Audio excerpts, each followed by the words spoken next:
Hello, everybody. Come on, Captain. Don't be shy.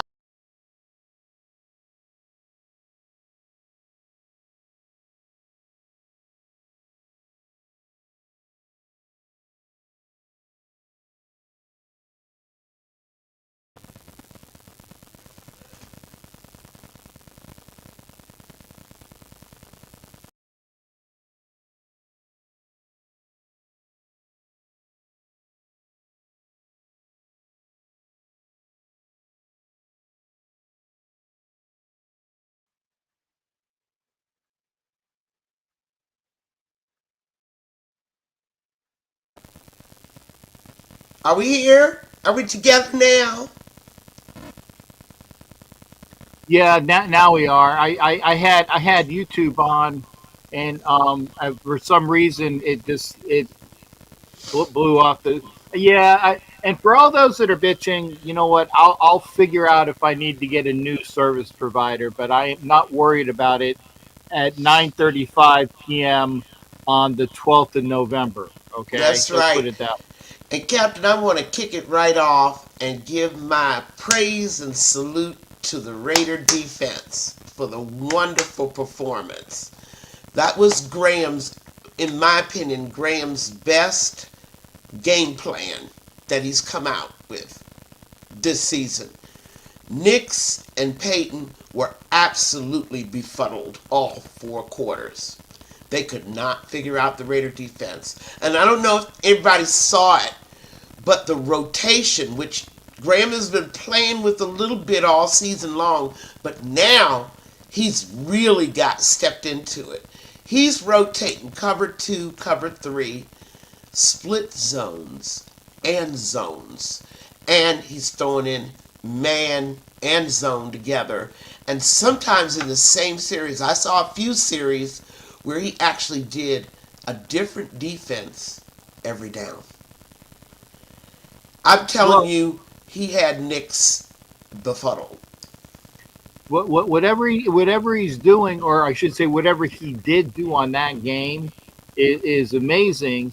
And wouldn't have been great if the Raiders could have scored, or or, Well, or some of the unfortunate penalties or things and I am saying rookie mistakes, the unfortunate rookie mistakes that occurred took at least definitively seven, if not 10, 13, or 14 points off the board. I'll say at least 13 because I figured that we could, probably would have scored a touchdown on one of them. The extra point is hey, iffy at this point. well, but this is a team at this point in the season. We know we're not going to win many football games. Okay, we No, just face a reality.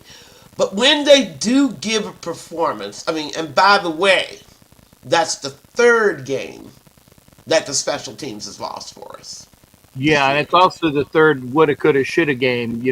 The Bears was one, and the Jaguars Jacksonville. was another one, and then of course Denver. So all three of the woulda, coulda, shoulda games where the Hmm. Raiders should have been 5-4 instead of 2-7.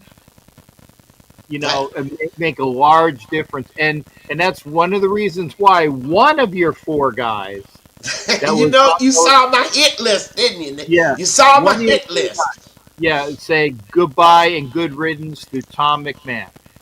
And it was well overdue. And Captain, I got a question for you on that McMahon firing. What made Pete do it? You know how loyal he is.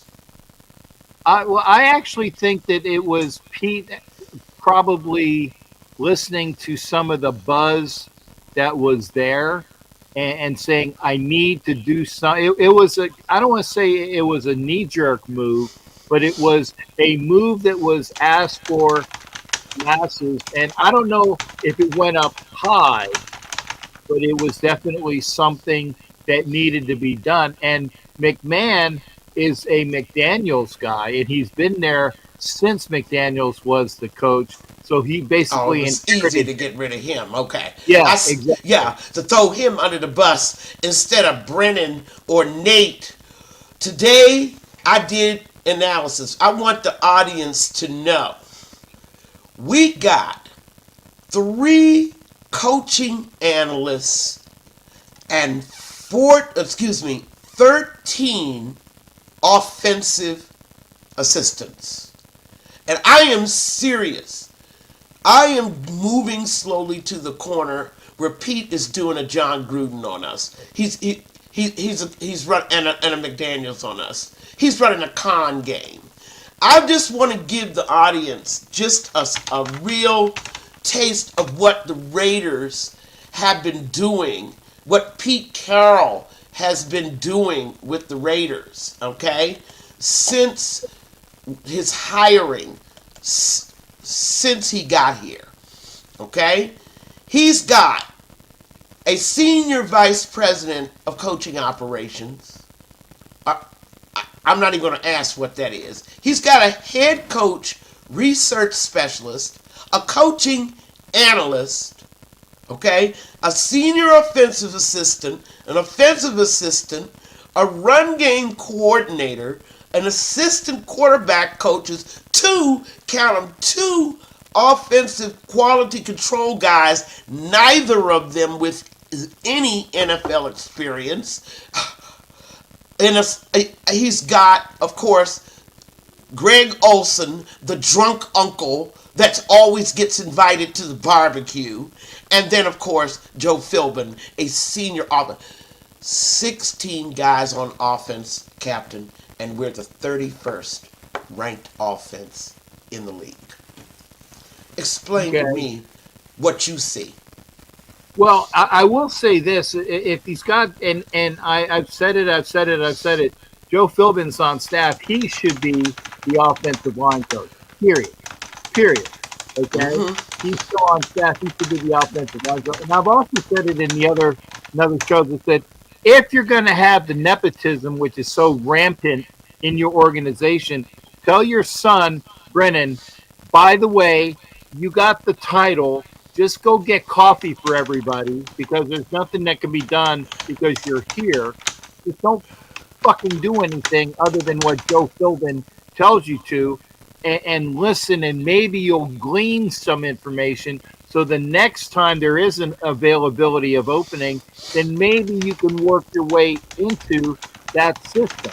Okay, as far as his other, and I've already dropped one F-bomb, but I'm gonna have to drop a second one.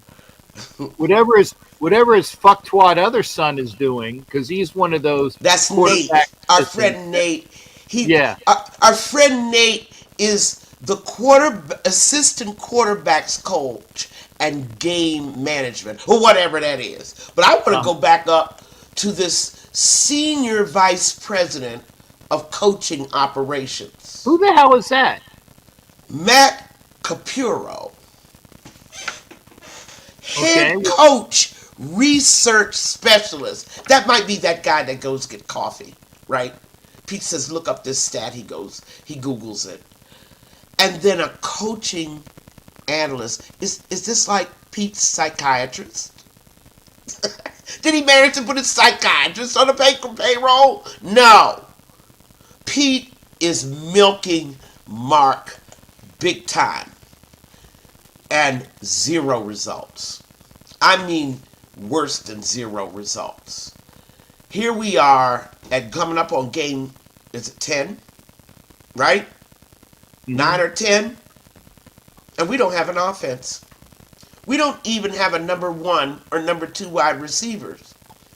And, oh, by the way, I spread your O-line idea. I hated to steal. I felt like plagiarizing, Captain, but I did share your O-line changes idea. But then something intervened on Sunday. What happened? 2 people got hurt.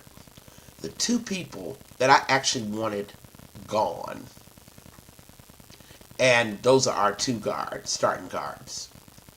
Well, and we wish them the best, speedy recovery. I understand Powers Johnson may be out for the season, and he's fortunate. He's gone for the season. He's gone for the season. And so Peggy, fortunate. I mean, you. I know you are very critical of the offensive line, but I defy you on this one. And Mm-hmm. I even said it on another show. I said, I hope it gets back to Peggy because she's full of shit on this one. Powers Okay. Johnson is the best offensive lineman we have. The offense was running well when he was in the game, and whatever yardage they had, as soon as he went out of the game, you had the Raiders offense to the point that I asked it had 23 yards. Yeah. They Well, run behind him. let me just say that when you have an offensive line where the absence of one guy for one game, okay, changes your performance, that just signals more, points more. Remember, I'm looking at the offense as a unit. You don't want to do that. And I get that. It's just a Whoa, whoa, philosophical whoa, whoa, difference. whoa, whoa, whoa, whoa, whoa. That is You want to wrong. look at No, individuals. no, no, I do not. No, I do not, Peggy. Please don't peg me on that. I'm saying if you're going to have an offensive line, you got to have at least the five best people there. And it starts with whoever the fuck is playing the best, and JPJ was playing the best. We In need this five guys. particular game, Five guys. No, no, no, no, no, no. Bullshit. JPJ is the best offensive lineman we had, and that includes Miller because Miller hasn't done anything to press up to the money we're paying him, Peggy. The five best offensive linemen are needed, and at that point, JPJ is still the best offensive lineman that it's we sad. have. We need five. Well, it might be sad, but it's the It's truth. sad. It's just sad when your ranking is 31st. When you've allowed 27 sacks and 103 pressures in almost 9 games. Okay. And again, I judge performance. Something the it. Raiders and apparently some of their fans, not you, Captain, but some of their fans have a lot of trouble doing is holding people accountable, judging outcomes and results. Okay? I really don't care who look good. Like on defense, I said the defense did a wonderful job Sunday. I don't care about individual performances. The defense held Denver to 13 points. Mm-hmm. Points allowed is how they rank defenses. Points scored is how they rank offenses. The Raiders are ranked 31st in points scored. Now, if you want to quibble about an individual, see, nobody has trouble individualizing the quarterback, right? And well, But when so then they want to go and individualize others, but we're not going to agree on that. It's a philosophical difference, and I right. get And it. if we're going to go to, we're I look at looking. results, Captain. That's Well, it. yeah, well, our results fucking suck, Peggy. And the point is that we need an offensive line. We need a quarterback that doesn't throw off his back foot or throws on the first bend. No, That's we need an because offensive line, period. We will not period. get a quarterback And then having to we throw off his back and foot then we if he need an has offensive protection. line that so the running back can run, and we also need receivers that will need some more gelling there. Our offense fucking sucks. Okay, and I And hate they saying knew it was going to suck in May. I'm going to tell you they knew it. Unless we just hired the wrong guys. Who didn't know it? You didn't have a number 1 wide receiver. Your number 2, you told them basically, I don't want you. I'm not signing you to nothing. You didn't. You just drafted a running back, one of the top running back in the draft, and you changed no one on the 2024 offensive line. No one. You moved somebody around. You moved Powers Johnson from center to guard, but you didn't change anything on that offensive line, right? well, Now, they I did say they knew draft that a in guard. May. God damn it, Peggy! At least let me get a fucking word in, okay? And Go I ahead. love you, but sometimes it's hard. It's hard to argue with you. They Mm-hmm. addressed it, and Oh, I make it that unfortunately, way. we're not. they addressed it, but unfortunately, they're not fucking listening to me. And I apologize for the heatedness, but it's because people say and it's other people say you let her walk all the way all over you. I said no, I want to get my words in, so I'm going to have to make sure that why do any of us care about I care. what other people say? No. I want to I've make never sure cared. that, Never. and that's why we get along so well. Never. I know who I am, and I believe I respect everybody's opinion. I especially respect the captain's opinion because, like I said, I plagiarized your idea. They want you to express their opinions about what I say. I'm putting it out there just like every other fan. Could be right, could be wrong.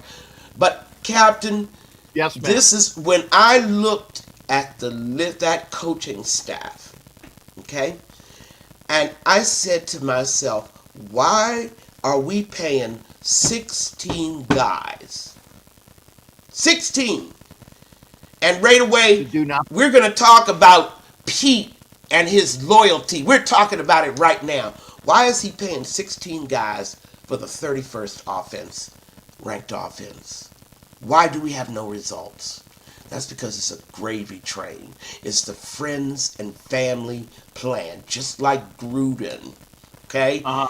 And while we're on the subject, before I get to Pete's loyalty, I want to talk about the drunk uncle, Uncle Greg Olson, who always gets invited to the barbecue and always gets drunk and always has to leave. Okay? We had him, 2013 to 2014. What? He leaves. Dennis Allen gets fired 2014. He goes to the Rams 1 year as a quarterbacks coach. Then he shows up in Jacksonville 2015, right? The last 2 years of Gus Bradley trying to save his job in Jacksonville.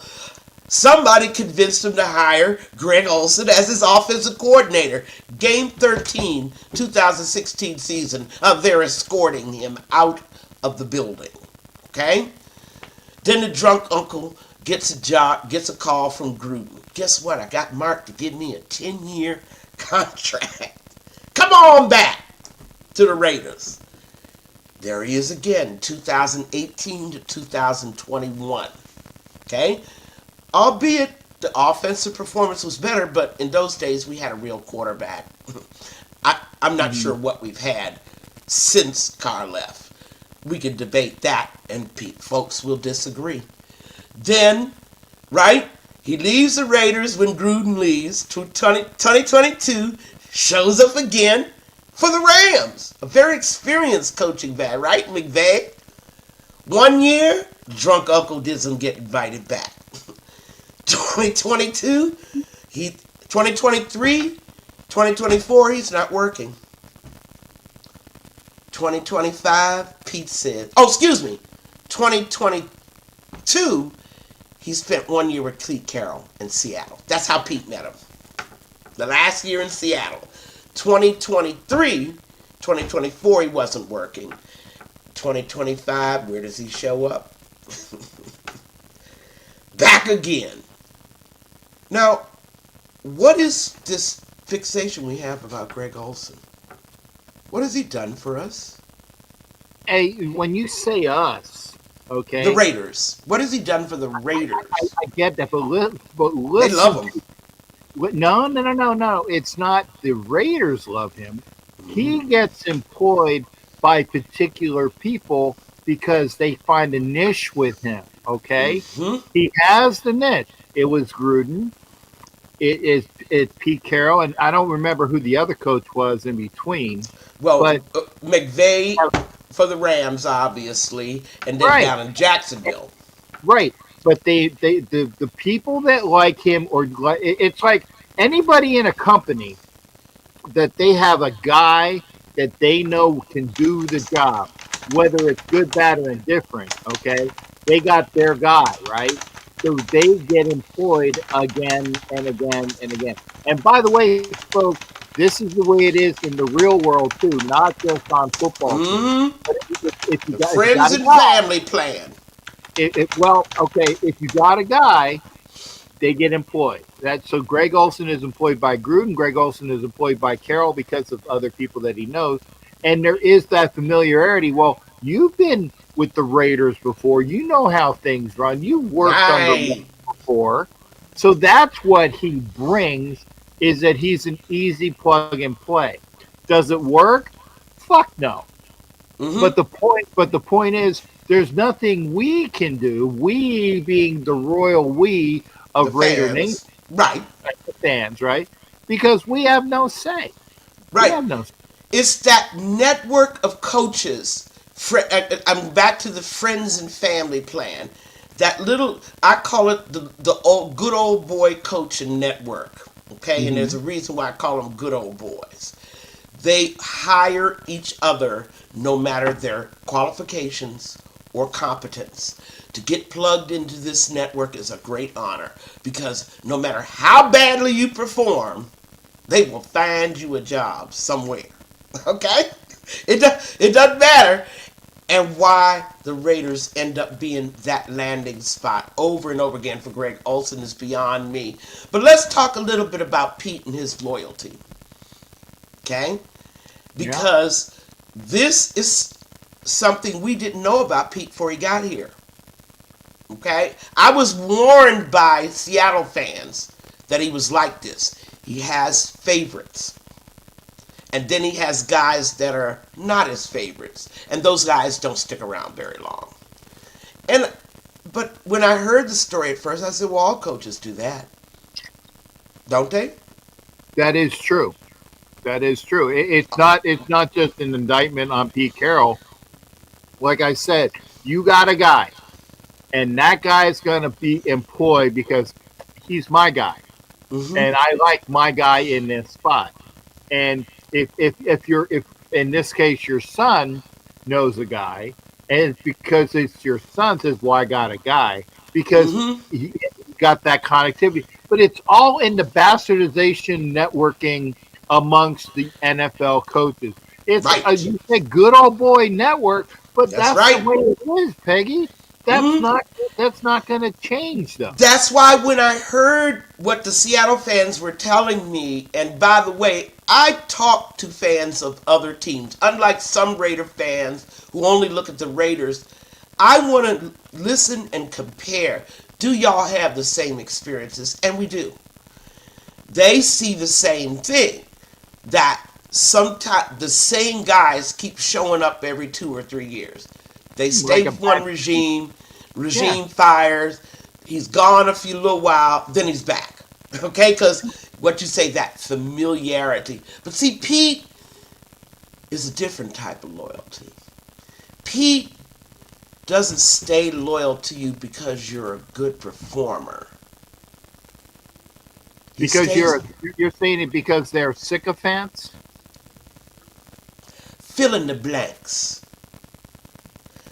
Pete doesn't stay with you because you're performing well. And I didn't know that about him. But that's the Seattle fans. We tried to tell you. He's going to stick with his two sons. They say they hung around Seattle growing up for 8 years with these nebulous job to assistant coordinator of the Gatorade table or something like that, right? And for the life of them, they could not figure out what they were doing. But they were handsomely paid. Mm-hmm. Getting paid is the bottom line because everybody got to eat. Everybody has a family to support, mortgage to pay, right? And they help each other out. But the Seattle fans told me for the life of them, they could not figure out what Nate or Brennan did. They still scratching their head. But we know what Brennan does, right? Don't we? Yeah, yeah, he fucks up an offensive line. Or I no, wait, mean, I take that back. He would have to know what an offensive line does in order for him to screw it up. that's He's right. he's, he's listening to the wrong people, or for some reason, I have a feeling, and I think it goes back to when Ashton Genty was drafted. And he went up to Ashton, and this is JPJ I'm talking about. JPJ says, "Welcome to the team. I'm your center. You follow me, brother, and we're going places," or one of those things, right?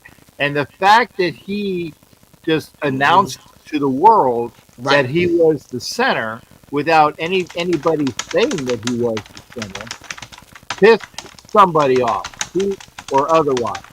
And I think because of that, he got off on the wrong foot. Right. But here's the flip side of what you were saying, how Pete plays favorites or Pete turns a blind eye. And I also told you this last week, if you were listening. Pete actually, per reports, and I've said this several times on several different shows, so you know what's coming. Pete wanted Sam Darnold.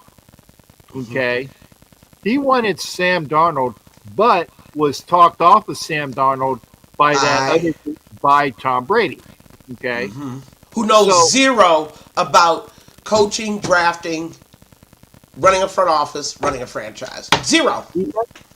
and again, I can't stand Tom Brady. I Oh, abhor, hate, loathe, abhor, and whatever words you can say, Tom Brady. But he does know about quarterback. quarterbacking, he does know, but he hasn't proven to me that he knows who can be a quarterback in the NFL. That would come under scouting, which he knows nothing about. True. But Assessing talent. you know who does know about scouting, even though you rake him over the fucking coals too, and that's John Spytek, who he did bring in that good old. Remember, I got a guy. Brady says I got a guy, and Right. they bring in John Spytek, who has how much experience does he have as a GM? Zero. Zero. I'm answering that for you because I know what you were going to do. Okay, Mm-hmm. but the problem is he you have to be. What's the old excitement? How do you get a job? Well, you need the experience. Well, how do I? If I don't have experience, how do you get the job without the experience? Right? It's But it's a never ending thing. So John Spytek has the pedigree, like Champ Kelly had the pedigree to who, get by the the way, champs now the the interim GM the down in working Miami. team down in Right. Miami, and I think they'll do Mm-hmm. fine with him. Okay, Right. because they have the pedigree. Okay, and Well, this will also make me throw up as I say this. Reggie McKenzie allegedly had the pedigree. And until you get that job and show what you can do, you either do it or don't. And Reggie was good with finances, but he couldn't GM his way out of a wet paper friggin' bag. and that's what I'm saying. I agree with you. Yes, guys have to start somewhere. The Raiders, in the situation we were in, 20 years of losing football, coming off of a 40-year run with one arguably the greatest GM in NFL history, Al Davis. So we had never had any other GM but Al Davis. I'm talking about the Raiders as a club cannot afford to be a training ground for new GMs. We need a strong GM. Okay, If and other teams can afford that because they have a history of having different GMs, they know what the proper role of a GM is, and they just want to get a good one. We can't afford to be a training ground. okay, We've been in the AFC basement too long. We've been losing too long. We've been starting over too long. We need stability. We need got it. experienced hands, I not got a training ground. Peggy, I got it, but you know what? You can't have your cake and eat it too, because we are also of the same ground that said we need stability. We need stability. We can't change coaches every year, like when you drink a soda and you find out you don't like it and you spit it out, Mr. right? And Mr. that's what Pibb versus Dr. Pepper. oh, I can't. And I tell you what, I can't stand. You will never, ever see me drink Mr. Pibb or Dr. Pepper because they Yeah, they both both suck. Right, they right, both. right, right. I got it. But here's the thing: for those that are saying, "Well, we need continuity. We need continuity. We can't get rid of the coach until at least 2 or 3 years." I agree with that too. But by the same token, If you know that coach sucks, like Josh McDaniels, like Antonio Pierce, you get the rid of him as soon as you see he sucks. Period. So you either get this or the other thing. You either get the continuity or you don't. You either get the I got a guy or you try to mesh your staff together, which is what I think happened here between I got a guy Spytek and then Pete says, "Well, I got some of my guys," and then they bring in Champ Kelly, or sorry, not Chip Kelly, other Kelly, the one that's kind of iffy right now. They bring in all of these people together to try to mold a team together when they're having trouble just figuring out who's going to do what and whose penis is longer than the next guy that they're up against. And I'm going to tell you, Captain, you're right about that, but I'm going to tell you now. I'm not going to speak on it as much because I can see I'm wasting my breath on people that don't understand. The Raiders still do not understand the GM head coach relationship. As long as you keep having weak, inexperienced GMs in with experienced head coaches, the head coaches will always dominate the front office. You cannot win championships when your head coach is dominating your front office. You just can't. Give me an example where it ever worked effectively. There may be one or two that I'm forgetting about, but every time they have tried to hire a coach as a GM, God, what did Bill O'Brien do down in Houston? Oh my God! When he took over that front office, all hell broke loose, right? He destroyed that team, destroyed a quarterback in the process. Yeah. I mean, when you give a head coach that kind of unmitigated power, that is not a formula for success. And we've got that going on right here in Vegas. I got You one have example. a head coach that is running the front office. I don't give a darn how good Spytek is at scouting. It's about making good football decisions, about pushing back on bad coaching. I Who's going got to tell Pete? Who's going to tell Pete sit Gino down? yeah, okay. I Who's got first supposed off to tell it Gene? depends, Peggy.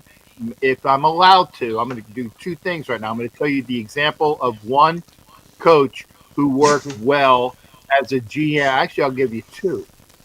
Okay, because I just saw the other one, and they're both of the from the New England, Mm-hmm. Bill Belichick, and the other Bill Parcells. Okay, Bill Belichick and Bill Parcells. While Parcells was not in Dallas, because remember he was the first one to say, "Hey, if I gonna run, if I'm gonna be the cook on this team, I better be able to buy the groceries." I.e., I'm going to bring in the guys that I want to bring in as the GM. And he was not allowed to do that. That's one guy. And of course, Belichick, for all of the things that we don't really like about him, was actually the de facto GM up in Patriots. The second thing Mm-hmm. is that, and now I lost my thought of what that second one was. We were talking about that. Oh, it needs to be delineated. Like I said, the longer penis contest, it needs to be figured out, and it needs to be figured out about 8, 10 months ago because it's Spytek is in the. Everybody's bitching about Spytek fucked up. Spytek fucked up. I said No, no, he's no. only Carroll's already won the biggest dick contest. not necessarily No, no, because no, no, no. You don't understand. no, This that, is what I'm trying no, to say. Carroll is running the front office. You don't agree with me? That's okay. Carroll's Peggy. running the show. Carroll might get bobbited by Spytek and Brady. That's what I'm Maybe. looking for. That's my point. Well, that's Until why I asked you up front. What do you think made Pete do that to McMahon? The firing. he wasn't his guy, he got rid So, of him. right. It was easy. But what do you think made him do that at that time? Why not after the Redskin game? Where we gave up those touchdowns on special teams.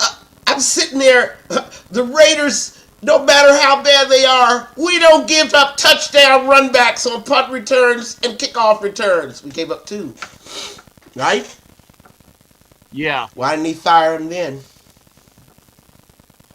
I don't think I think that it was a fool me once, fool me twice, and the other game actually it was three times or four times or No, five four times. or five times. Right. It was the Redskins game, and then we already said the other games that we got that woulda, coulda, shoulda ones. That's 2, 3, 4, and 5. He finally said, "You know what? The people are the villagers are upset, and they're getting their pitchforks and their flaming whatever those things torches out, and so we got to have a sacrificial lamb to get rid of him. He's not going to burn his son." So they got rid of Tom McMahon. And But that's if the he reason had a strong GM, okay, you want to get rid of McMahon. What about Yeah. that O line performance? If he had a strong GM, he would have said to him, and your If son got to go too. as of right now, because remember, who was brought in first? Pete Carroll was brought in first. Pete Carroll was named the head coach. Okay, just don't that's all right. I'm just going to sit back and let that marinate. Oh, I got you. That was the way it was done. As long as we have that power imbalance, Yeah. we will not win many football games and we will not win championships. It's as simple as that. Until said time, and I don't know whether it's going to happen, until said time that the GM La Negra. Look at La Negra. Hired who? I said hired Dable. What? When the Giants fire him at the end of the season, he'll be available? No, he was already fired, Peggy. Oh, wait a minute. I missed that. They did him. Yes. Of course, I've been calling for his firing for 2 years. So, Yeah. No, I understand. They fired him after Sunday, so he is available right now. Oh, he's gone then. So, yeah. I've been out of the loop, to be honest. I've been vacationing. That's so, that's fine. Don't worry. I've been asking for the Giants to fire Daboll. They said, what's the Giants' problem? What's wrong with the Giants? They just can't. I said, he's walking the sidelines. Giants fans are like, maybe, but we got this quarterback, Daniel Jones, right? They want to blame everything on him. Then he's gone. Still messing up. And I just, again, of course, La Negra, you were joking, right? What is it? La Negra, you were joking, right? I'm not. I would just say I don't know La Negra. Well, that's all right. He was joking about Daboll, but we're not going to fire Pete right now. And I don't really feel Pete needs to be fired, Captain. No. What are you thinking? They weren't talking about Pete. They were fired Chip Kelly. Oh, Chip Kelly. No, we don't want Daboll in that situation because, again, Pete is running the show. And if Pete wants to keep Chip, because I more and more am not so much, on the fire Chip Kelly thing. I don't know about you, Captain, but I'm not. Because I don't think Chip has the quarterback he wants. He definitely doesn't have the O-line he wants. He definitely doesn't have the receivers that his offense needs to unlock plays. He can't even use half of his playbook because of that O-line. Gotcha. And that's the other thing is that, remember, this is like a mixed family. Is that the correct term?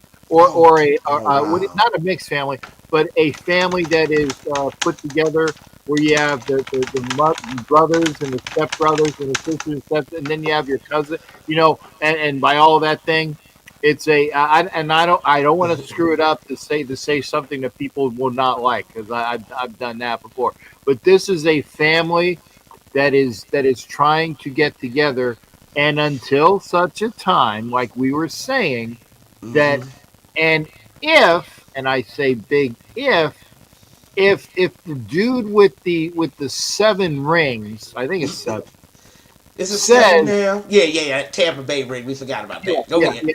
If the guy with the 7 rings says, screw it, they took the Flyers goal off the board. I'm talking to you, and I'm also keeping an eye on That's the all puck. right. Yeah, We but do multitasking. if the guy with the 7 rings, who is the same guy that brings you in, Geno Smith, and Mm-hmm. from what I understand, he's also the guy that brought in Chip Kelly, per another source. I don't know if that, if you put Yeah, those things see, together. something's not right with the whole chemistry of the coaching Yeah, staff and the front office. It yeah, sounds like an amateur who doesn't know jack shit has been dabbling with our franchise. But see, this all goes back to Mark Davis and my explanation about Mark Davis running a tomato factory and doesn't know anything about tomatoes.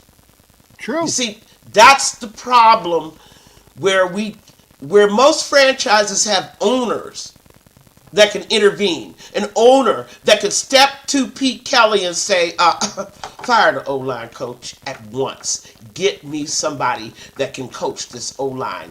I know that the O-line is the key to offense. Mark's not going to do that.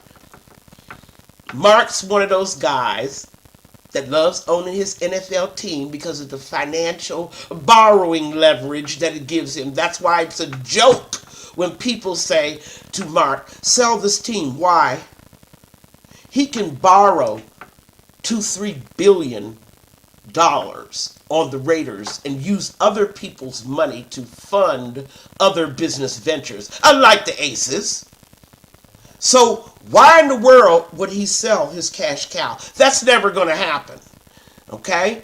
But Mark ostensibly is the one that needs to step. Since you don't have a strong GM that can step to Pete Carroll and tell him this is what I want fixed.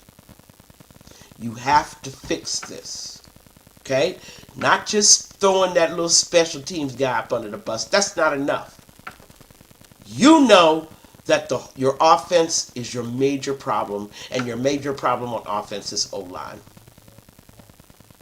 Right? Oh, I agree. And until Somebody needed to step to Pete and tell him that. Get rid well, of him. hey, Peggy, then how about you and I go out to Vegas? Look at Willie Wade. Can Incognito? I loved Incognito, but you know what? You sure He would. could. We sure could use an Incognito on that line now. Now, couldn't we? Yep, we could for sure. It's this. This is the thing about the O line. Like I said, commented about Chip Kelly's offense in general. The entire offense is weak and timid. There ain't no fight in the dog. Okay? And you guys know what I'm talking about when I say ain't no fight in the dog.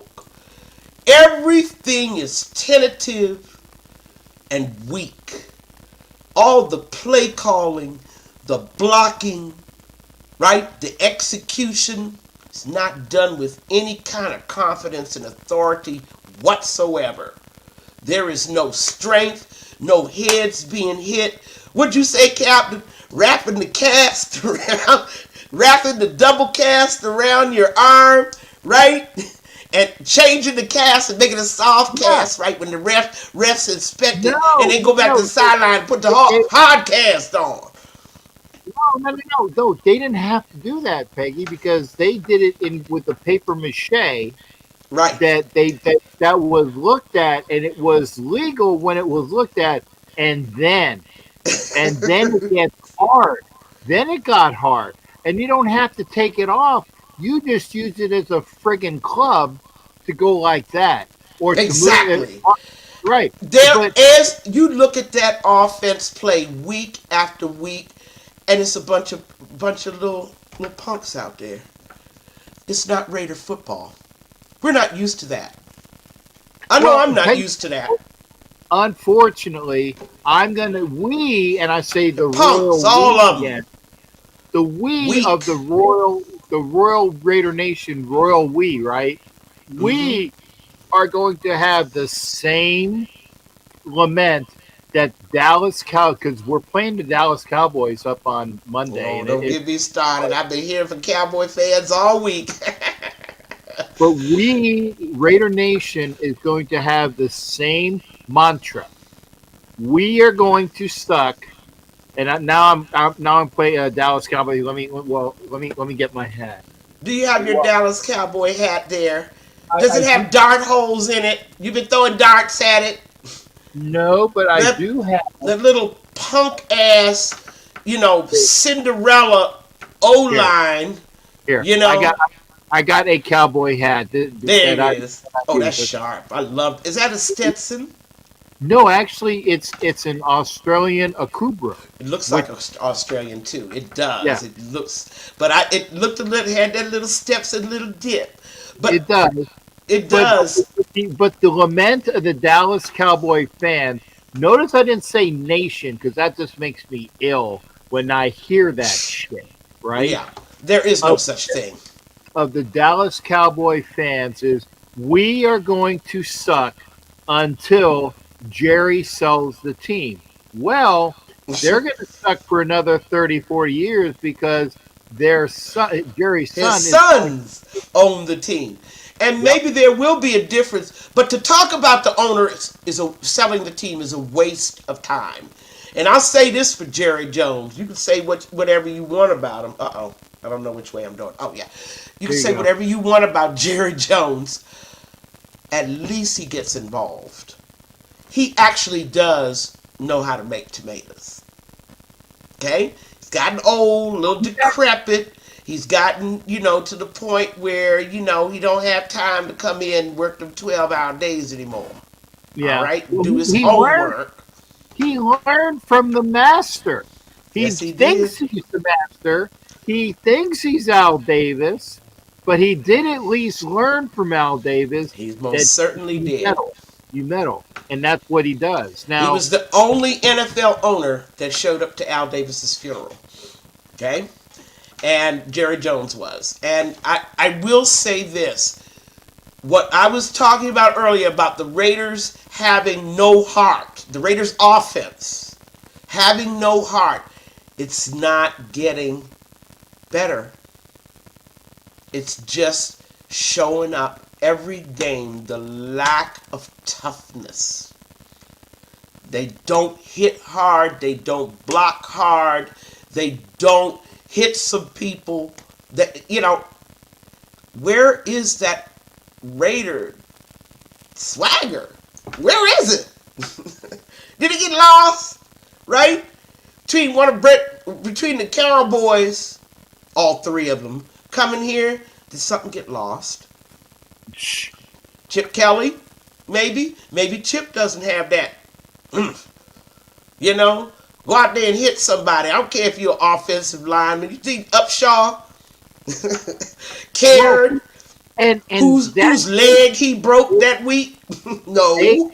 they got the guy on the team, Kelly or Peggy. I don't know where Kelly came from. Apologies. They got the guy on the team that can do that, and his name is Lucky Tossi. He's 6'8", and he just man, beat the fuck out of the man in front of you. He Mm-hmm. lacks like the little refinements that he needs to learn, right? But they got that guy. And Peggy, I swear, and this is not, I'm not lying. I got a chance to say hello to him on the way out because he's on the team and he wears the civilian clothes because he's on the practice squad. And I see him as he leaves each game. I didn't Mm-hmm. realize how big this mofo is. He's huge. He's I he's the mean, guy, and they can use him. They can use the other guys because I'm not sure who was saying they got dogs that they drafted. They do. Unfortunately, he, in his infinite friggin' wisdom, and I am really trying not to drop F. I really am. in his infinite wisdom, does not play quote Hmm. unquote the rookie because he has rapport with the older guy. Pete, now is the time for you to say, shit's done. We got to play all Grant available Rogers, hands. Go. Greg, you're. I love. By the way, that name, that handle. That is something. When we talk about Pete's loyalty, we're also talking about Pete's stubbornness. Yes. He has said repeatedly, "I don't play rookies." He thinks they're going to mess things up, and he's right. I mean, good Lord, look what Thornton and Beck are doing out there. Good God. But we've got no choice thanks to Myers getting shipped out and no number one ever. Okay? You And I fought, beg you have to play Thornton and Beck now. And they're going to make rookie mistakes. you, Yes, I they are. mean, They're going to drop balls. thank you. Thornton's out Thank there you. being Thank you. totally intimidated. Well, you Okay? know what? Thornton cares. Thornton cares. He showed the fact that when you go in and you ball in the locker room, knowing that you are one of the main, unfortunately, you are a catalyst in taking points off the board. That shows he has heart, and he actually cares. He actually cares. And I I told would you that prefer him to fight for position. I would prefer him to that run the correct that, route. I would that prefer comes with him to experience. block That comes downfield. with experience. You don't get it. You do that when you get experience. It's one of the same things. Well, how do I get the job? You need experience. You Hmm.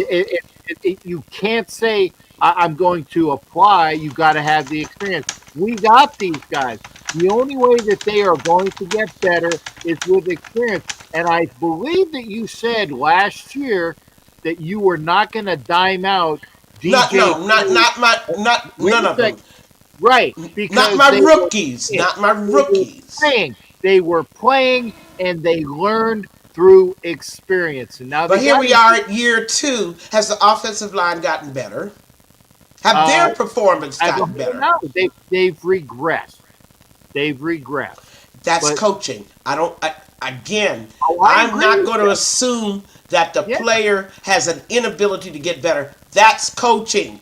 That's the dog in the fight that I'm talking about. The fight in the dog. Okay, that's hmm that spirit of just being mean and nasty, even if you don't make your block, make somebody pay for it. Figure out how to put some kind of intimidation factor in your game. It's hmm not just it is wide receivers, the best wide receivers in the NFL. What do they all have? The ability to fight for the position they need to be in to catch that ball. They know where they need to be. They know how to help their quarterback. And Okay? how do they get that knowledge? Well, some of them actually come in How the do they league get with it that? Is already, by like the doing it Randy again Mosses of the and world again. and the True. And Shakirs. okay, From and you know day what? I one, tell the you what, Herman that Moores, the Art Besh, Monks. Can I Besh, go down the list Besh for did you that of at didn't take them a whole yeah. bunch of time to learn how to be I tough? got you know what? Besh at LSU and TCU did have the fight in the dog. He did have that, which is why he was a second round pick because they saw that in him. And No, really. unfortunately, he Hmm. is not being able to expound upon that because he's at the end of the bench forgotten. Okay. No, and I So don't it's think one of he's those, forgot. I don't, and I think you're right. I know you're right, but it's more than just forgotten. What did we say about Chip Kelly's playbook? He can't execute it because of the without O line. people on the O line as well. He's got the best running back, and I will say he's got the best up and coming running back in football. Because we had this discussion yesterday Hmm. on the other Although show. I With like that boy Hampton too. I, I, well, I think the, the one that the Chargers got. Hmm. I got, but here was the discussion we had yesterday. We were talking about the Falcons, about what is the Falcons' identity. They Hmm. got the one of the best running backs in the draft, and where did they draft them? At number 6. You Yes. don't draft the best friggin' running back at that draft at number 6, and then you're trying to figure out, well, maybe we need to give Michael Penix more throws. Bullshit. You got the best running back in the draft. You run the friggin' ball. We have Ashton Genty, and we need to learn how to run the ball. The problem is we got Hmm. What's the unfortunately problem, Captain? the five stooges that we have up front. Thank you. And I think I said Junty that would. all year long. We need an offensive Now line. I digress, but there's a little play that I love to Junty. It's that pitch play going outside. It always works. Problem number one, it takes time to develop, more time than you have. Number Yep. two, the downfield blocking once he turns that outside corner, right? It is non existent. I love that play, okay? And I think they need to do way, way more of that. But once again, we're kind of reduced to plays like that, definitely going outside because you Mhm. can't run between Inside. the guards. Cannot. A brick wall. And Genty's best plays this year were, I don't want to say mistake plays, but they were jump cuts because Mm-hmm.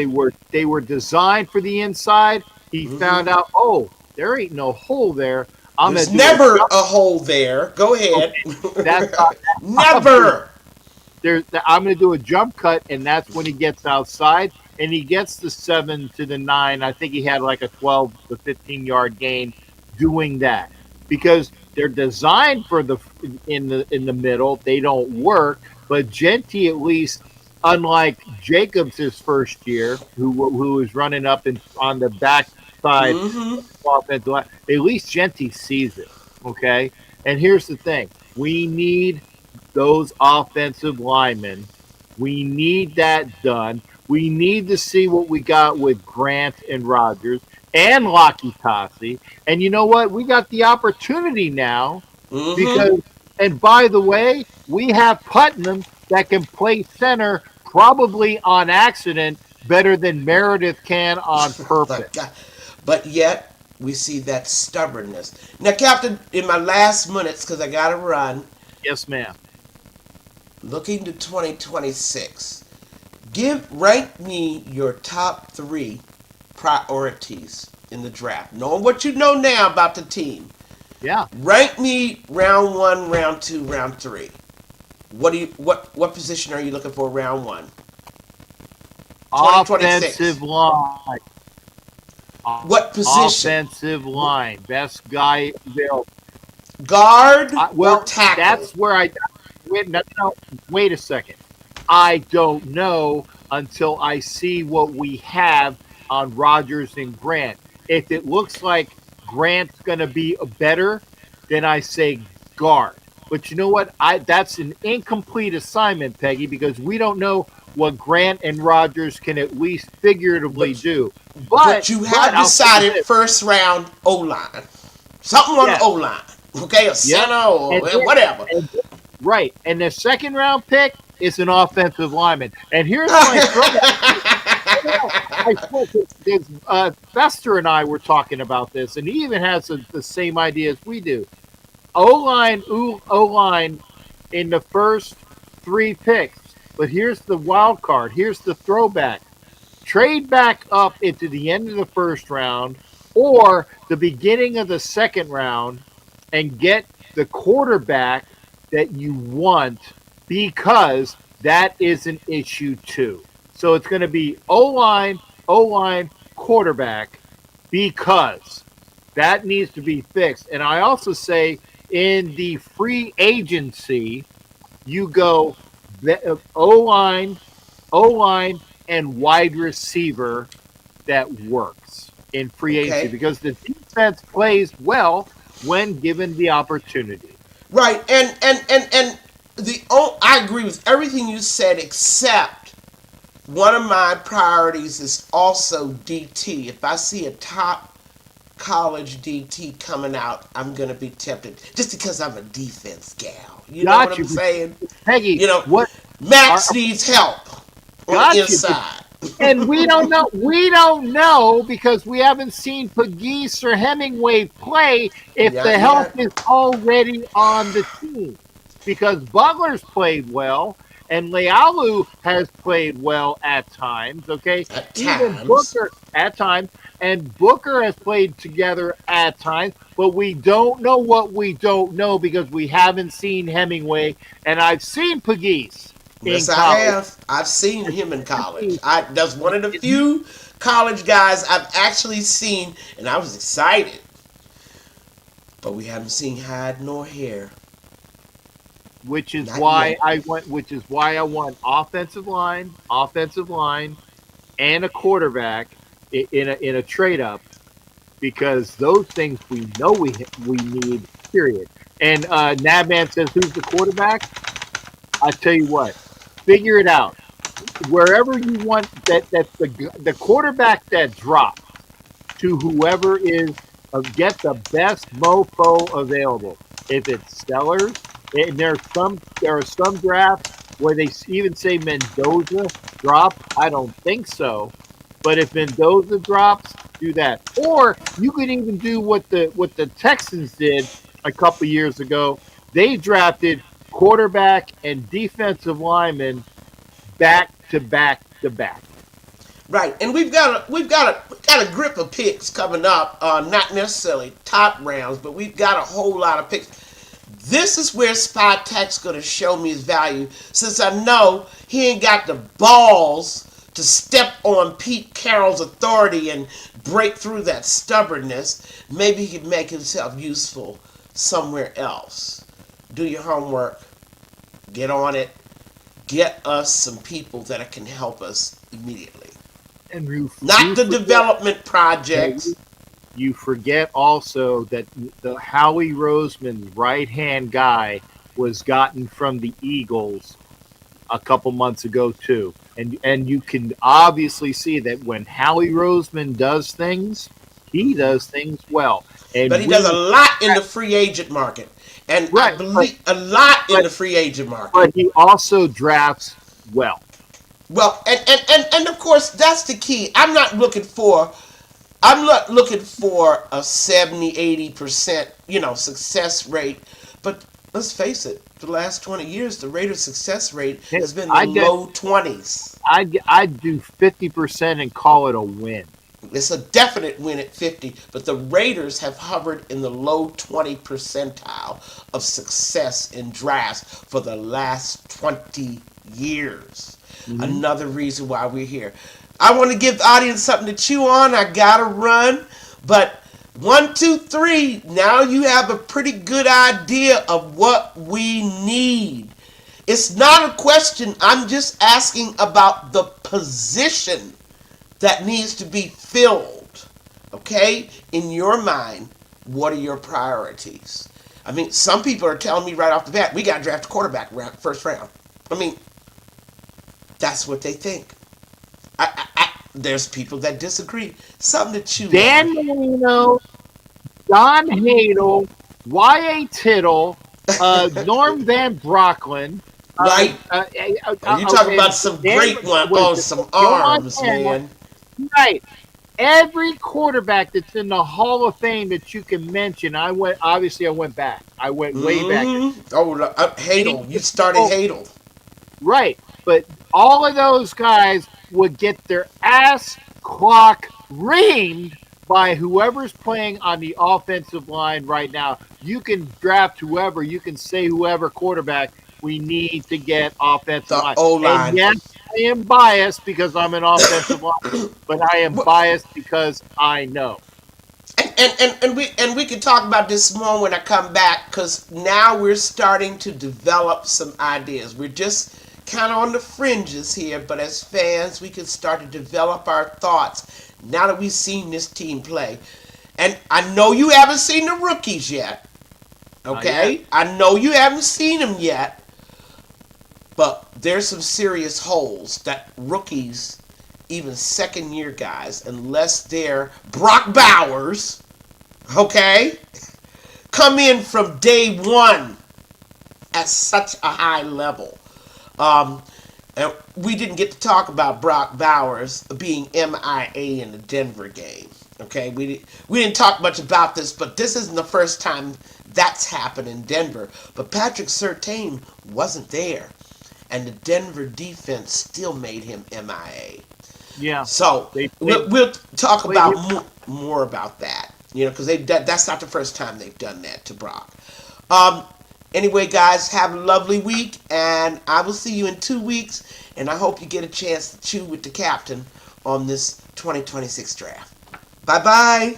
we will. See Hey, you Peggy, soon. as always, thanks again, honey. It's great. Refreshing. My brain is rejuvenated. Bye bye. Bye bye now. Take care. That's Miss Peggy. And I'm going to do this since I got a break in the action. And like I said, my Cooper hat was brought in as a prop. Okay, we were talking cowboy hats because of the Cowboys. So if you want to come into the show, the link, I will put up the link. In fact, I think the link is up there. Copy it. Do here. And I am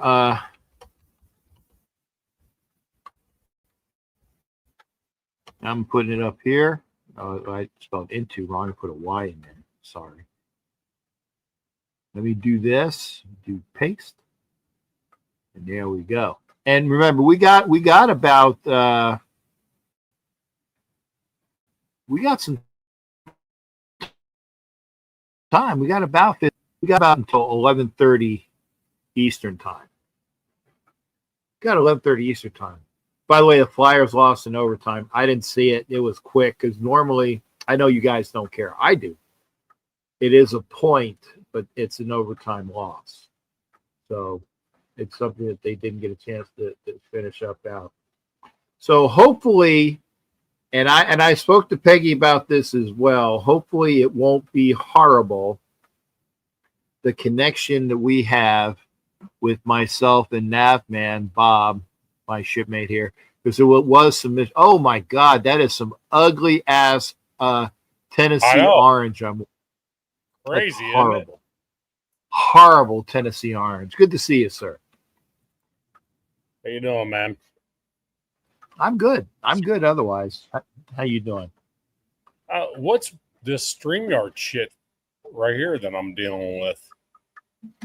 I don't know. I mean, Peggy, orientation. Like, what the fuck?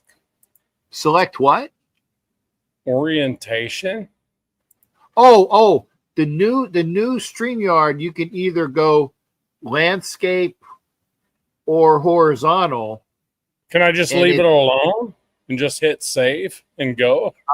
I would go. And now, are you on your phone or are you on your computer? I'm on my computer. I mean, I'm down in the shop. I'm in the studio. I would go landscape when you're on your computer, but when you're on your phone, you want to go up and down, because what it does is the shots when you're on your phone and you see those black, the black sides on it, it moves it out. It moves it out, so it makes it better. Okay. Yeah.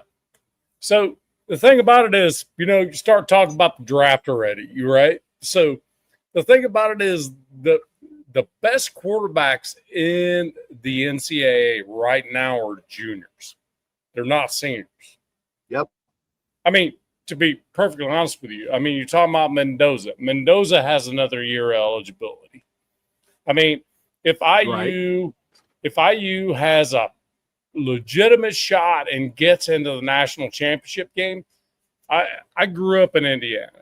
So I'm going to tell you what, that shit happens, chances are the dude's going to try to come back and try to make it happen. And I would hate him if he didn't, right? So it's hard to talk about quarterbacks that are going to be in this draft. Because, I mean, hell, even if you're not a fan of the Mannings, it's been clear since day one he's not going to he's going to graduate college before he goes to the NFL. They've made that very clear. I mean, since he was a freshman, right? So, the Manning clan, Well, being from and Indiana, Bob, I definitely understand. I mean, I it's understand what speculation. you're saying, Sure. and here's, I got it. And these are names because I am not that guy, and I never Right. profess to be that guy. I am your draft expert. I'm not. I just have seen a little bit of X, Y, and Z from some highlights, and I listen to people about who are the quarterbacks. Okay. Yeah. And I hear and I see, and I saw Mendoza last week with the win. I saw Sellers from South Carolina who does what he does. So what I'm saying is I get the names and I figure out, there's one, there's another one. So I at least know that. But you know and I know that things change because of NIL. Yeah. So you can stay an extra year because of NIL, and it makes a difference. But I can only tell you what I'm looking at. But I also know, and boy, you want to talk about another person that looks to be all that in a biscuit, and he's out of Florida, and he's basically the same clone of Richardson. Yep. Big kid, has a rocket for an arm, and can run, right? Right. Where have we seen that before? No with Richardson at all. out in Indianapolis. Right. But the one thing I will say about Lagway is I think he's better than Richardson because he's actually played a lot more games. Okay. That's true. He's played a lot more games. And he's got some experience. And if DJ decides, hey, Richie, I'm not digging on my NIL money, and thank you there, Richie Richey. Ardell knows what I'm talking about. If DJ Lagway decides, hey, I want to go to the pros, he would be an intriguing aspect or guy to possibly draft. I'm not saying us, but he's going to be in the conversation because we got to figure out who is, like you said, who is going to be that guy. That must be a guy Ardell on the farm type of right thing. there. Ardell said it best. 2 comments above, right there. He said it best. All hat, no cattle. All hat, no cattle. No, 2 above. Oh, 2 we'll lose above. their minds if Mendoza. No. Indiana even Indiana will lose their mind. No, if they sniff a title, if they even get into the top 4, Indiana's going to go absolutely freaking bullshit bonkers, and that's the way Indiana rolls, dude. When they're like, oh, we have a chance? Oh, shit, here's my money. I'm just going to shove you money. Here, let's go. That's the way Indiana rolls. I grew up there, dude. I was born there. Like IU basketball, when they were dominant for a long time, right? When they got Knight good, was the coach. Everybody threw their money at that shit. You know what I mean? Whether there wasn't NIL, but it kind of was. You know what I mean? There were greasy palms, man. Greasy palms. Yeah. Indiana basketball was a cash cow. No question. Richie said it down there. No question. But I'm getting it on there just a little bit slow on the uptake. My thing is this, and I agree with you 100%. No matter what we do, it's got to be the trenches, bro. It's got to be. We can't be fucking around with a quarterback fucking our first pick of the draft. Regardless of what happens the rest of this season, we know we're not going to a Super Bowl, so it doesn't fucking matter at this point. Hell, we could win out and never touch a Super Bowl. It doesn't even fucking matter. Wait, right? what? We're not going to the Super Bowl? Right. Exactly. I mean, I'm like, yeah, I could see. I got it. The one guy Biff was pegging, from back to the field. He said that we were going. He said that we win the Super Bowl according to the book. So I must, right. That must have been a misprint. My thing is this: what's really blowing my mind is I firmly believed that the AFC West was going to be the best division in the NFL. Now, they're not too far off from it. Don't get me wrong.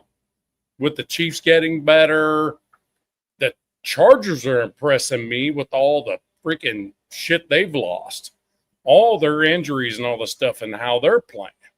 You know what I mean? I'm pretty damn impressed with them. But damn, the North is a little bit different. The NFC North. I'm sorry, I meant to mention NFC.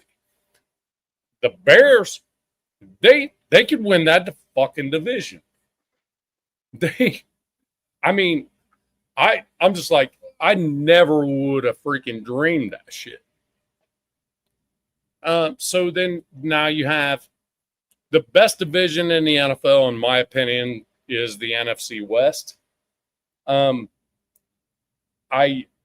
That's probably the best division in the entire NFL right now, as it stands.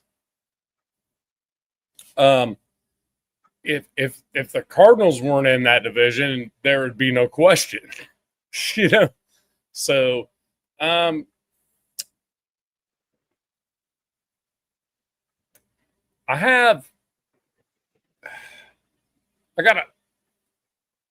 the Cowboys are going to get beat on Monday Night Football. I don't know what the score is going to be, but they're going to get beat. Okay. I'm looking to see it. I hope to see it. No, they're going to get beat. Go ahead. I don't really care if they win or lose. Yeah, I don't hate the Cowboys. They are what they are. They're a lot like us. They haven't won shit in a long fucking time, right? But their offense is not going to overcome what their defense gives up. And I mean, our overall defense is ranked 15th in the NFL. Our run defense is 5th in the NFL overall.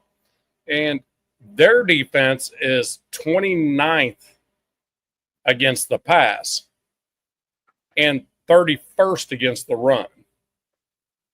So okay, I have a hard time. You do realize you do realize that the Raiders offense, and thank God for the stats from Miss Peggy, the Raiders offense is ranked 31st. So a 31st ranked offense against a 31st ranked defense neutralizes it. Our defense should neutralize a very good offense that the Cowboys have. That's why I said, if you're picking the Raiders to win, then you must have had the book that Biff had, because we could win, we might win, it's possible, but it just depends upon which portions of the team actually show up against the Cowboys on Monday night. If our defense shows up, then maybe they neutralize that Dallas offense. Okay, our defense has showed up. I don't know. Straight weeks. We'll see. Our defense has showed up 3 straight weeks. Yes, so our offense can't fucking put any points on the board. Right, but we also haven't played the worst run defense that we've seen all year. So if yes, it's Richie, an if, yes, Biff, if yes, was a fifth, we'd all be drunk, right? So. But if we can get a freaking running game going, Dallas's offense won't be on the field much.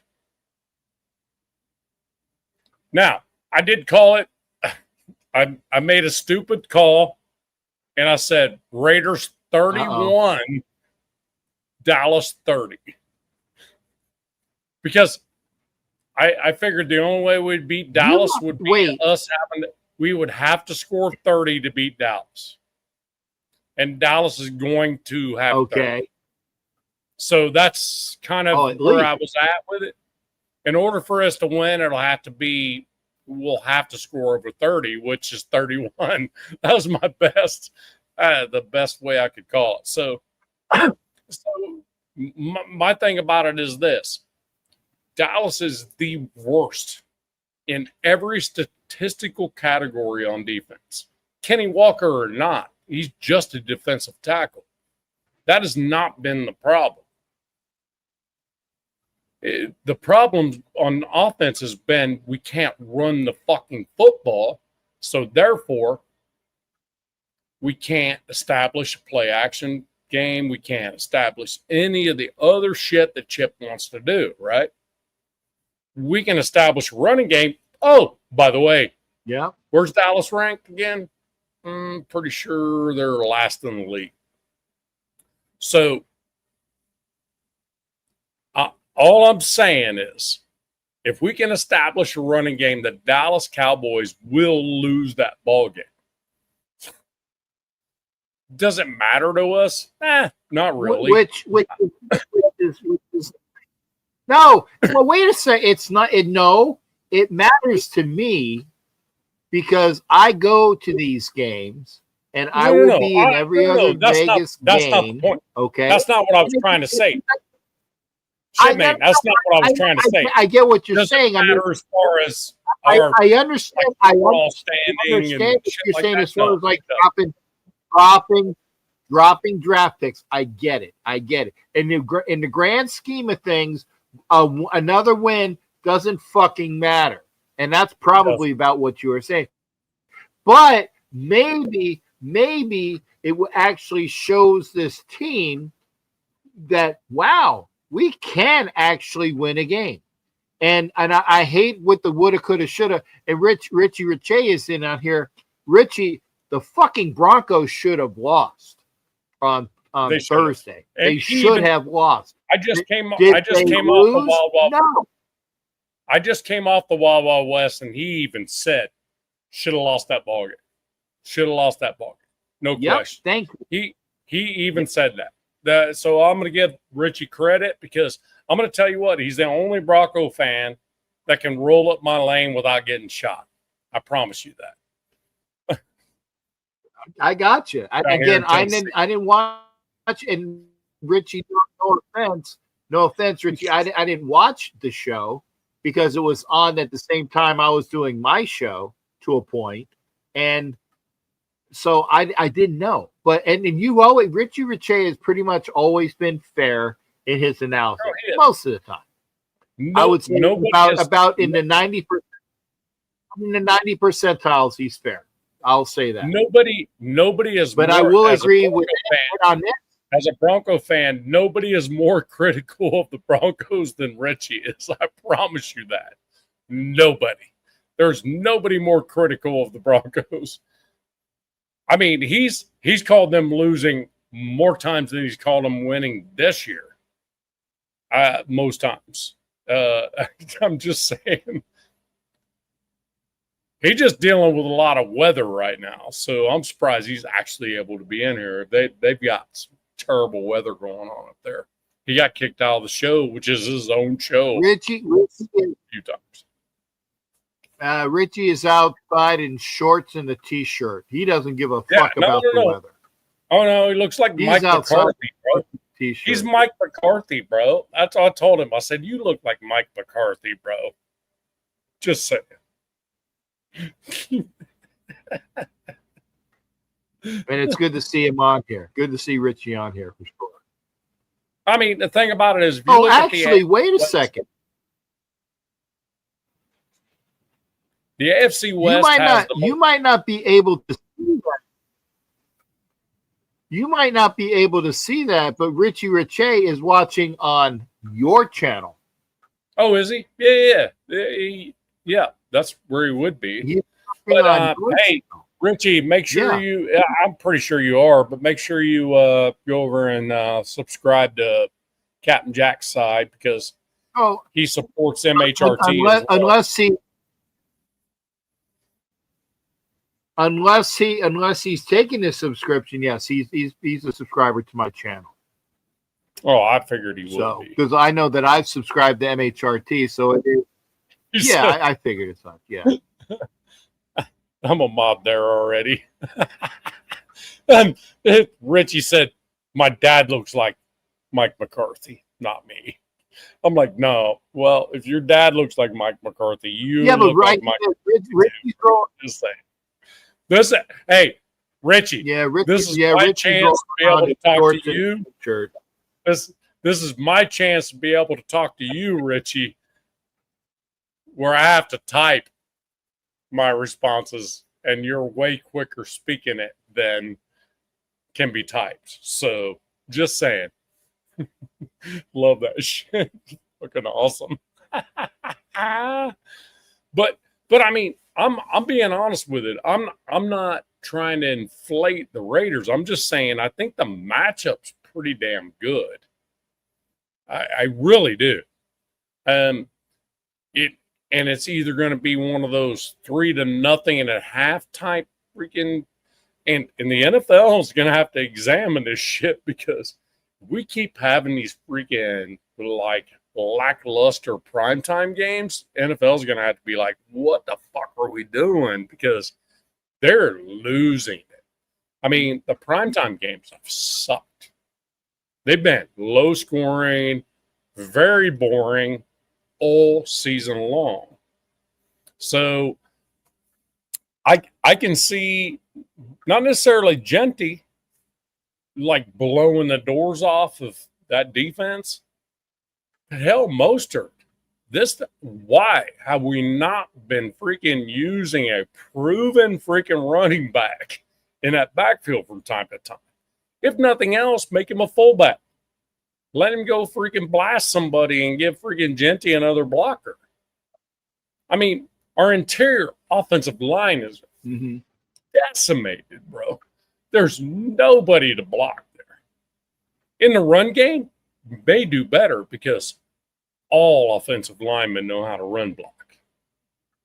Well, at least we thought so until Kappa came to the team. But anyway,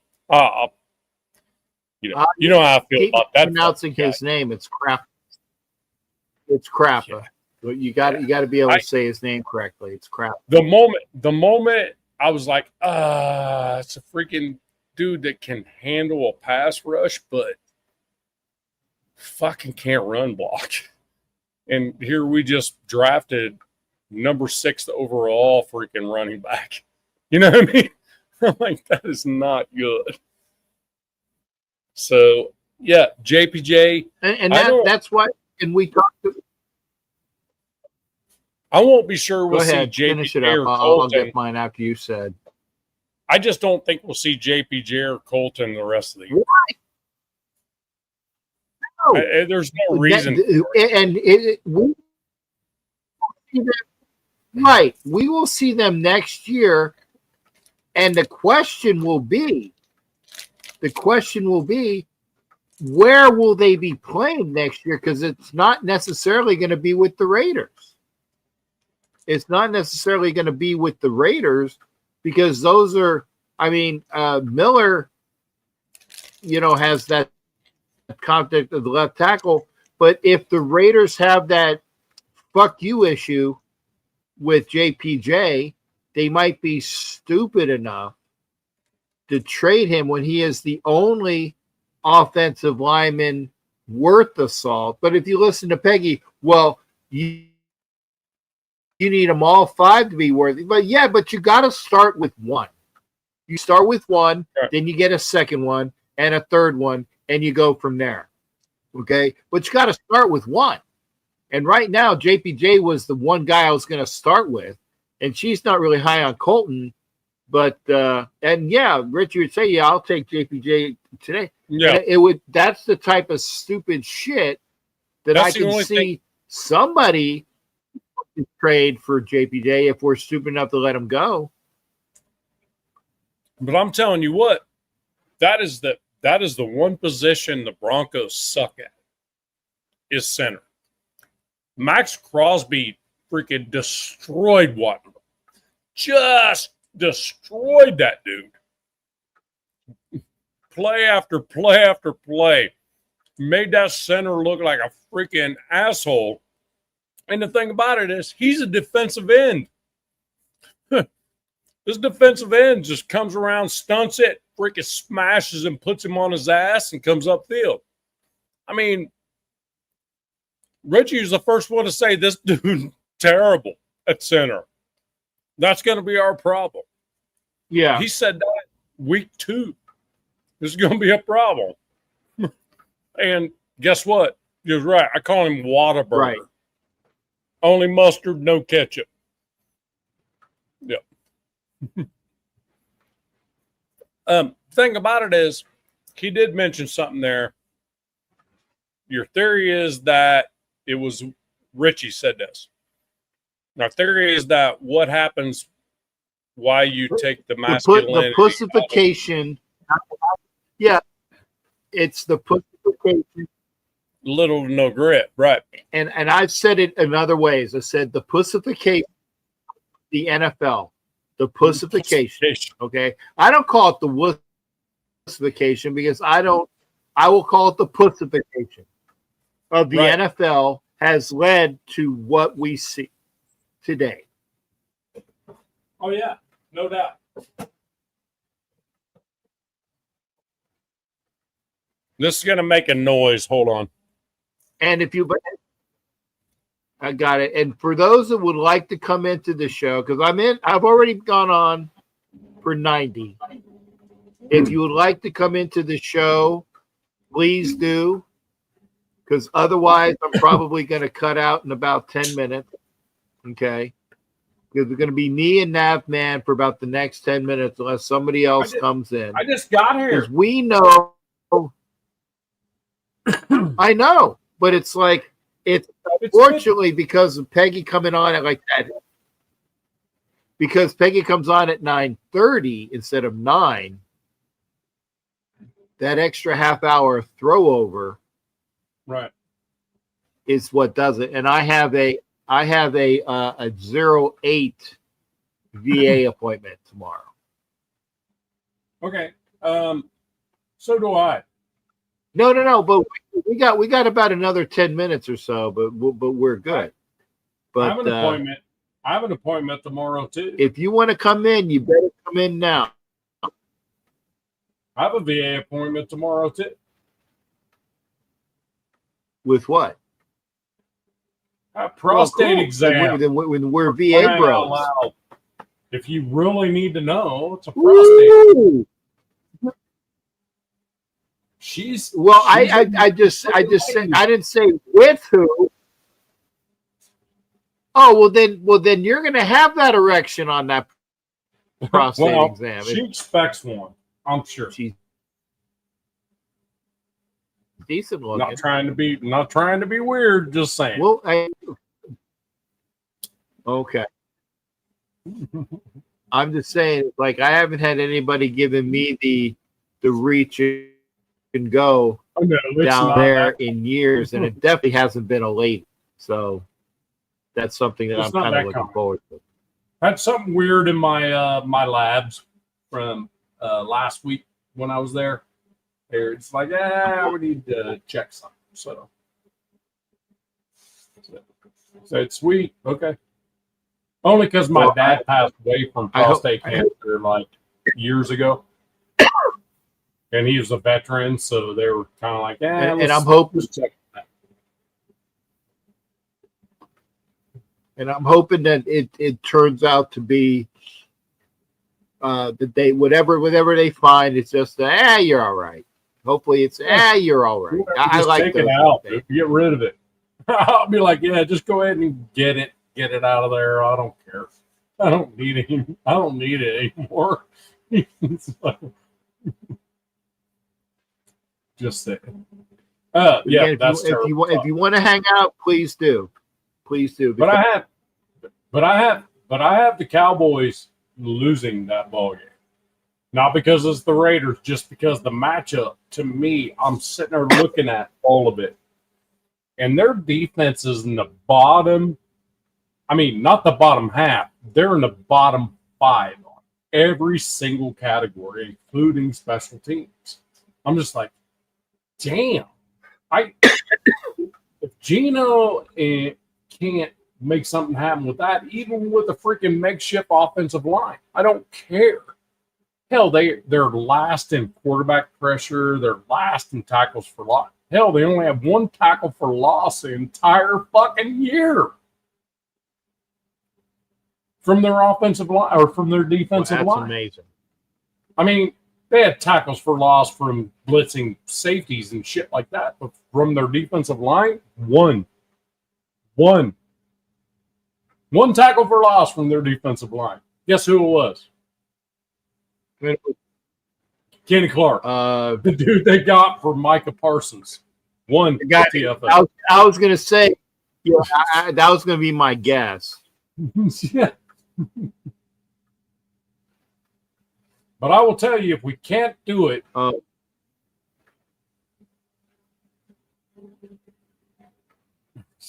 the Cowboys are going amazing on D. They're really aiming to find the way. Yeah. And you know what? I feel so bad for Dak Prescott because, to be perfectly honest with you, any team in the division he's in, if he was the quarterback for any one of them, probably would have had a Super Bowl. I don't care which one of them it is. Mm-hmm. You know, I mean, Commanders, the freaking Giants. I don't care, especially this year. If he was a Giants quarterback this year, they'd be freaking 8-2 or 9-1 or something like that. Dak is a freaking great quarterback, but damn, that defense is freaking terrible. And when people say, well, why get rid of Micah Parsons? Well, because it was already terrible, even with him. Yeah, they were getting 3 sacks a game, but that's 3 plays in an entire game. Getting burnt every single time. I don't. Is Trayvon Diggs even still on the Cowboys team? He is, but I think he's in. I think he's injured. Because that's probably one of the best. Somebody can tell me, but I think he's injured. Right. Gotta be. I think. In fact, let me do that for you. Yeah. I haven't heard anything. Let me see. I'll actually Google Trayvon Diggs stats. See what comes up. Yeah, I know. If he's on the injured reserve with a concussion and a knee injury. Yeah, which is not the same knee as his previous ACL. So it's his other knee. It's his other knee. He's never available. Trayvon Diggs hasn't been available for that defense since the day they got him. And Richie just said, it's sad, though, that they did grab a great defensive tackle in a trade. They did. But damn, it wasn't worth Micah Parsons. I mean, yeah. I mean, I just feel like. Well, remember, it was Micah Parsons plus what, 2 picks? Yeah, it was compensatory Parsons too. Plus what, 2, right? They were compensatory too, so it's they got the picks from teams that are already contenders. The Packers and they got 26, 27 Packers first rounders, I think. Somebody tell me if I'm wrong. So, yeah, I just know. I think it was 2-1, and it was. I think it was 2-1. And did they get like a couple other? I wasn't real aware. 2-1s in the second. Who they? I thought it was. I mean, to me, I would have never even. I would have never even thought about anything without 3 first-round draft picks. Wouldn't even have. entertained it without bottom 3 first rounds. And that's my biggest. That would be my biggest complaint is if I were a Cowboy fan. It's like, fuck yeah, okay, I get it. He's kind of a distraction, shit like that. But damn, the dude's playing on the field is what it is. We need 3 first rounders for this guy. We're going to turn him loose, you know? No. Okay, Richie. Richie says, actually, Nav, a top-tier defensive tackle is better than an edge. It is if you have any other part of the defensive line that is doing anything. And Dallas' defensive line's not doing shit. They're giving up so much in every facet of the ballgame. Yeah, Williams was traded for the Cowboys for a second in 26 and a first in 27. Williams. Which Williams? Trent Williams? The Trent Williams you're talking about?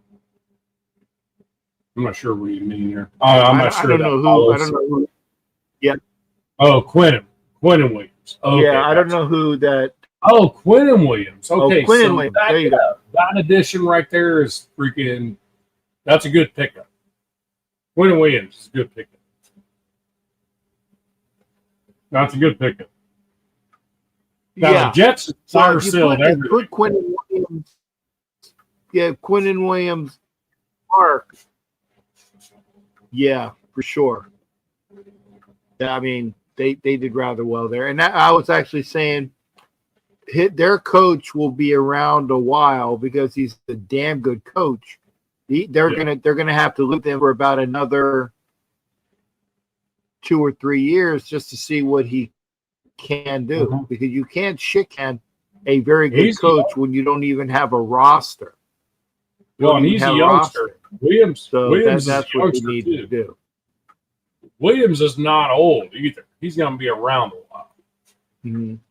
Quentin Williams is going to be around a while. So he's I mean, not necessarily a youngster, but I mean, he's young. He's going to be around a minute. So, I mean, that's one you keep. That's one that hangs around for a while.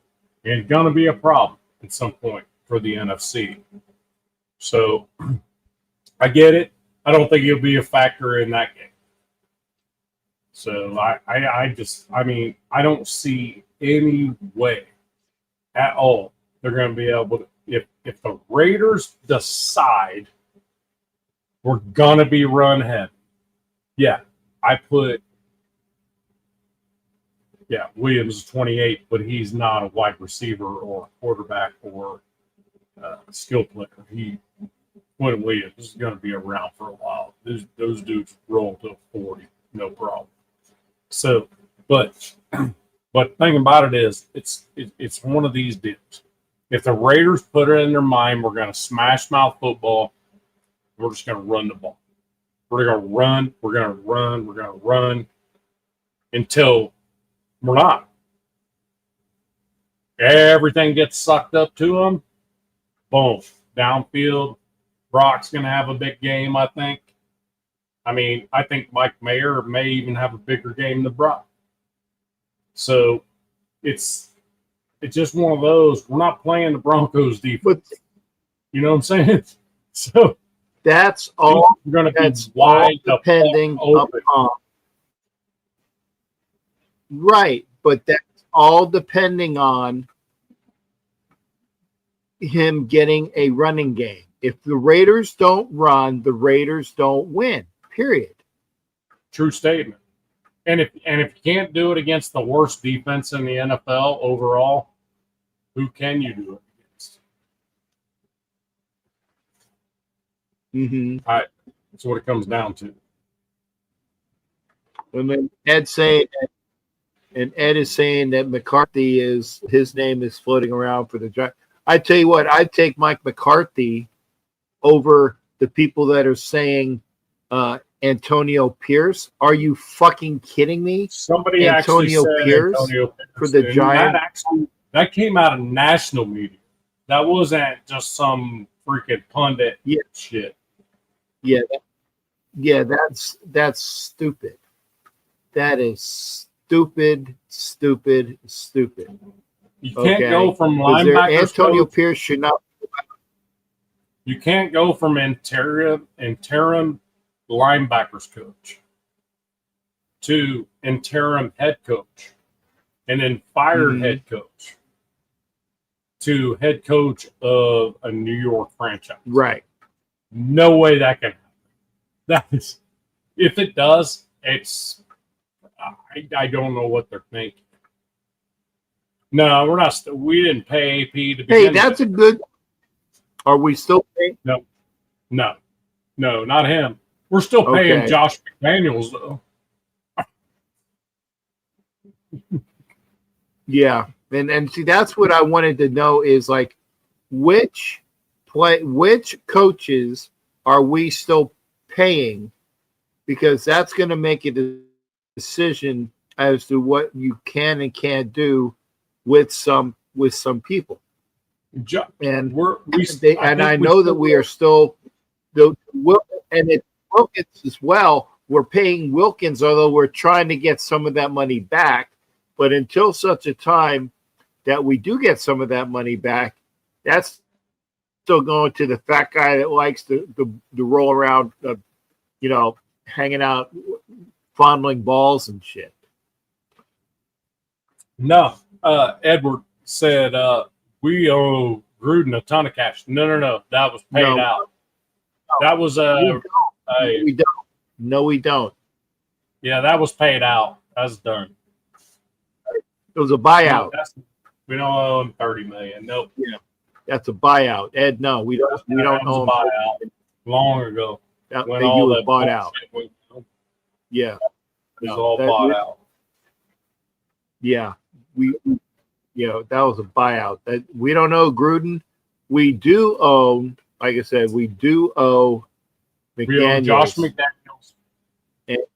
And then up until last year, we actually owed Lane Kiffin money.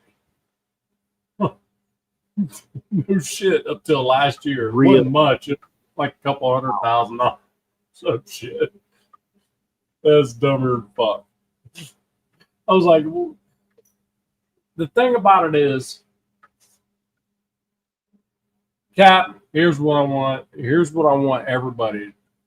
We can't keep firing fucking coaches over and over again, year for year, because here's what happens: no coach is gonna want to come be a Raiders coach. No players gonna want to come play for us. You keep this carousel going. There's no way out of it. I guess the way I actually put this is never put yourself in a corner where you can't get out. And if you keep doing the shit you're doing, you get yourself put in a corner where you're never going to compete again. So McDaniels, I think we owe him $12 million or something like that. No, he's talking about. I think isn't Seattle's coach another name that's similar to McDaniels? I know that McDaniels is also the Mike McDonald, right? I think it's Seattle's coach. Okay, yeah. McDonald, yeah. Yep. So here's my thing. Can't just keep firing coaches fucking left and right. Can't do it. OCs, fucking DCs, none of that shit. I will tell you this. Patrick Graham, at one point I was like, fuck, dude, what are you doing? Not just this season, but last season. And I'm like, well, what he's got, he's actually doing pretty damn good work. I mean, Fuck, he's got a bunch of fucking 1 year prove it guys. His whole back end of his defense is 1 year prove it. I mean, reality, if you think about that, what's he doing with it? They're 15th overall defense in the NFL. They're number 5 against the run. I mean, when have we ever been top 5 against the run? Ever? When's the last time we were top 5 I was against saying the run? I think the last best I'm like, damn. The last best defensive coordinator that we've had, and stop me if you've heard this or you disagree with me. The last best defensive coordinator that we had was Willie Shaw. I can agree with that. However, I think Dennis Allen was our defensive coordinator at some point, wasn't he? No, we got Dennis Allen straight from the Broncos. He was their defensive coordinator, and we made him our head coach. Okay. So he came from a long line. He came from a long line of defensive coordinators that we got from the Broncos because Del Rio was their defensive coordinator, and Dennis Allen was their defensive coordinator, and we got them and made them head coaches. And you see what the results are. Well, and I can see that. Dennis Allen's also done it again, tried to do it again, and he's failing again as a head coach. Some coordinators belong as coordinators always. Josh McDaniels making a perfect example of it. You know what I mean? You just make him an OC, he's going to fucking kill him. Yeah, Richie, he's a head coach. He's just not a leader of men. He's not. Right. He needs to be freaking on his own, freaking have his own shit going on, you know. Yeah, Del Rio was a head coach. Yeah, he was a head coach. We didn't bring him as a DC. But right, he was the Denver DC, and so. The thing about it is Denver and Richie and I mean, probably. Yeah, Ken Norton Jr. was a decent DC. I think he just had badass players, like Khalil and freaking everybody else. I'm not sure. It might have been more players than Ken Norton. What I'm saying is PG's doing. Yeah, no. PG's putting up defensive numbers with players that nobody even knows who their names are, other than Max and Adam Butler. You know what I'm saying? I'm not agreeing with that. No, Ken Norton Jr. was a decent DC because he had the players around him. What I'm saying is PG is doing well with the shit he's got. So that's the difference, is all I'm saying. And PG's a young guy ready to go out in the fucking world and maybe be a head coach. There's no doubt in my mind PG will not be a Raider next year. No question. He like I keep telling people, paying attention. He is supposed to have been the head coach for the Jaguars until they fucking made their bones and fired Trent Baalke. When they fired Trent Baalke, that's when Liam Cohen said, "Yeah, I will take that job. Thank you." And he did. Right. And I actually giggle because he did the Bucs wrong. Ha ha. Not that I have any qualms in saying that. But Bob, we got about a minute, brother. Okay, so I'm going to throw one last thing out there, and I'm going to throw it at the chat too. We all know that a running back is not going to win the MVP, right? We all know that, right? It's just not going to happen because it's MVP is a quarterback thing. It has been for years, right? Who you, shipmate, Who do you think the MVP of the league is right